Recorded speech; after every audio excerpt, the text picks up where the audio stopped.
Hello, it's Robert back with another video for Fat Boy Cartel podcast. Like, share, subscribe, hit the notification button, and do all those good YouTube things. Eric Hopkins and fellows, shout out to you. Good to be back. There's something that I would like to talk about that I think is being misconstrued a little bit, and that's the idea of the forbidden door. That phrase has been knocked around in AEW a lot recently, mostly in connection with Jon Moxley and matches that he's having with New Japan Pro Wrestling and centered around the IWGP United States title that keeps popping up on Dynamite and Rampage. Now, the concept of the forbidden door that AEW is portraying is not exactly what it seems. I mean, what we're essentially talking about here is inter-promotional cooperation, which is something that has been really lacking in professional wrestling for about 40 years now, which is a long time, and it makes it unique.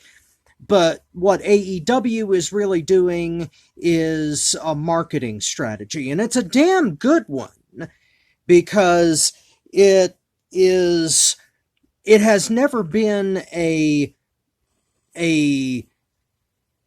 thing that was done a lot in professional wrestling, co-promotional cooperation, but it was not so rare as to have a name worthy of something like the Forbidden Door. It was never forbidden, and it was something that, though it was rare, it was not unheard of, especially in the territory days when the National Wrestling Alliance controlled everything. Now, it's good marketing in that it draws people in and it sounds exotic. And the whole point now is to get people interested in something besides WWE. Now, in order to understand what the Forbidden Door actually is, we need to talk about the territory system. In short, when the NWA was formed, the whole idea was to get every promotion in the United States, and ideally all around the world, to recognize one governing body and one world heavyweight champion. And everything else would become regional. The champion would tour and make money for all the territories, and that would in turn get everyone rich. Now, what is meant by the Forbidden Door is what happened when national expansion started. And that did not happen until Vince McMahon Jr. bought out his father for what used to be the New York territory and is now the WWE, the global juggernaut that we know today. When that happened, Vince McMahon made the decision that we are not going to recognize other territories, other promotions of professional wrestling. The World Wrestling Federation is it. That's all we're going to talk about. And January 23rd, 1984 is day zero. Not only were they going to ignore everyone else that they was going to be competing with, but they basically ignored their own history, starting from the initial Hulk Hogan title win up until basically present day. In addition, they also started calling themselves sports entertainment. This was around the time that Vince McMahon decided that he wanted to out the business of professional wrestling as entertainment, not sport, in order to get around athletic commissions so that he could expand nationally. And it worked. Because if it's not an athletic contest, then you have no need for athletic commissions, even though people are really getting hurt. It's not fake. It's a cooperative performance. People get hurt in staged combat all the time. Doesn't mean it's not dangerous, it just means it's pre-planned. And professional wrestling has always been that. It's just that in the kayfabe era, it was more protected. The combination of all three of those things is really what the Forbidden Door is, and it was started by the WWF once national expansion began. Before that, in the territory era, there was no such thing as a Forbidden Door. Professional wrestlers were free agents for true. There were no permanent contracts. And professional wrestlers could make livings out of transferring between territories throughout the year. You could start out in Atlanta, stay there for about 6 months, and then you could go to Memphis for 3. You could go to Portland for 3 more, rotate to Japan for about 6 months, then go to Puerto Rico, and then back to Atlanta and start the whole thing all over again. And that was very prevalent in that era, especially in the 70s, where you saw super cards that featured the world championships of the 3 major promotions. And a lot of that stuff is on YouTube, and it is really surreal to see some of that stuff. In the late 70s, Harley Race and superstar Billy Graham fought in Miami in a title-for-title match, the WWF title versus the NWA World title. Also, in the mid-80s, after Vince McMahon started his national expansion, the NWA and the AWA tried to stop him with something called Pro Wrestling USA, and there were matches between the AWA and NWA world champions on several cards. Ric Flair was the champion at that time for the most part, and he fought both Rick Martel and Nick Bockwinkel for the AWA world title.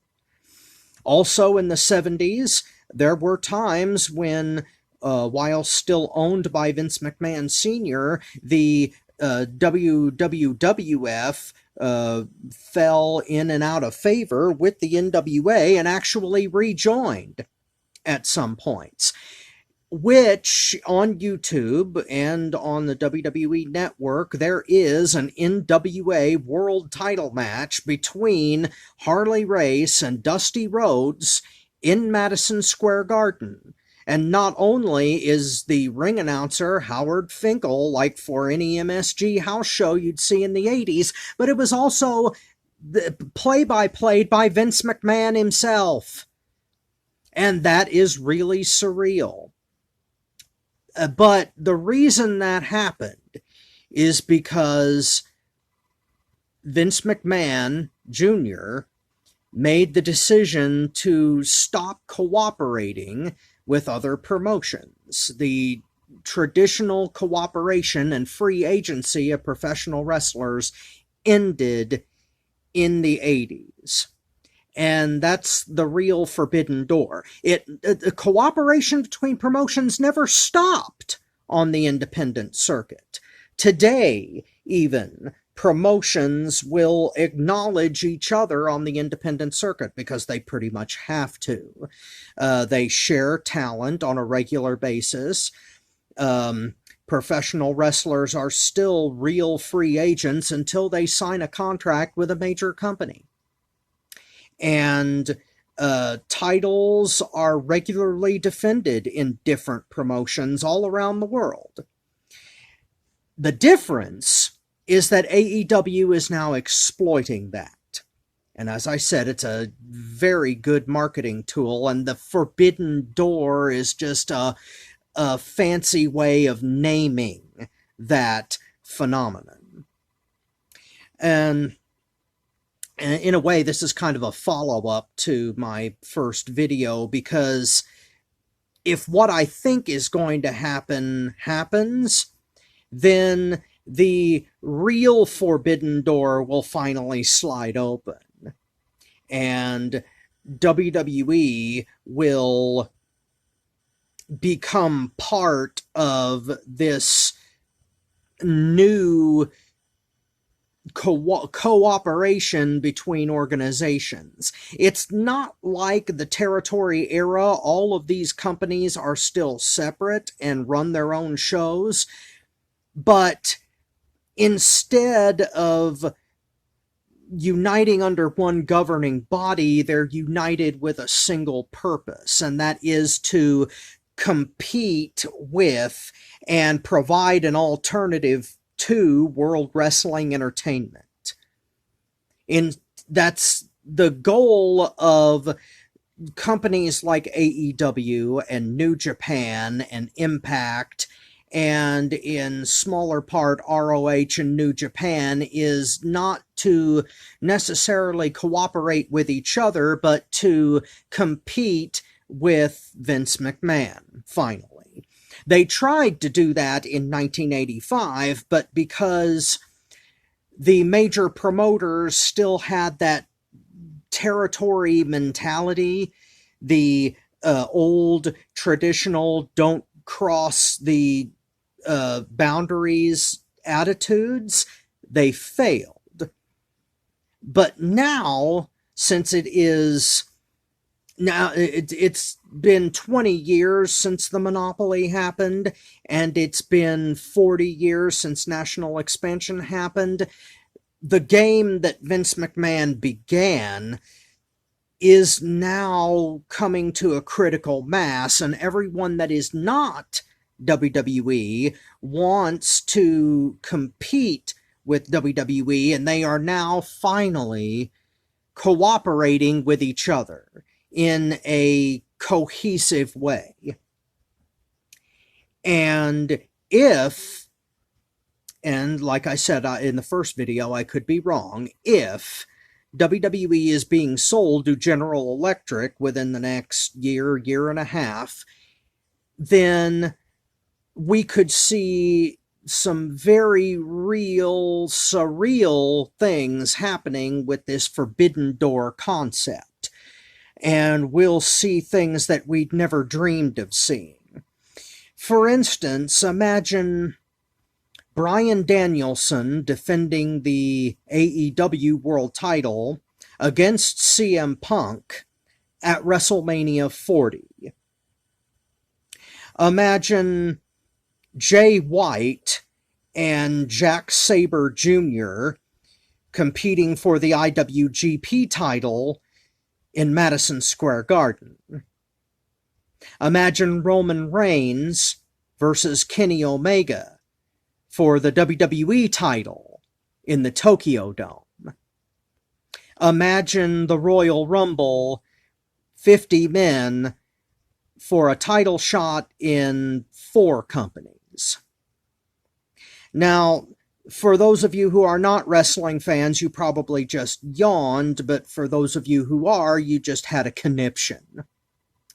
Now, I have no way of ending this right now because I have a very busy week ahead of me, so I wanted to get this video out early, so I will end this with that thought in your head, and just think that the real Forbidden Door may soon disappear. And that's it for me this time around. I'm Robert, signing off.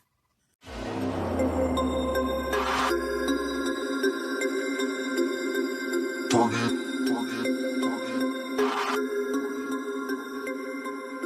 to turn it up.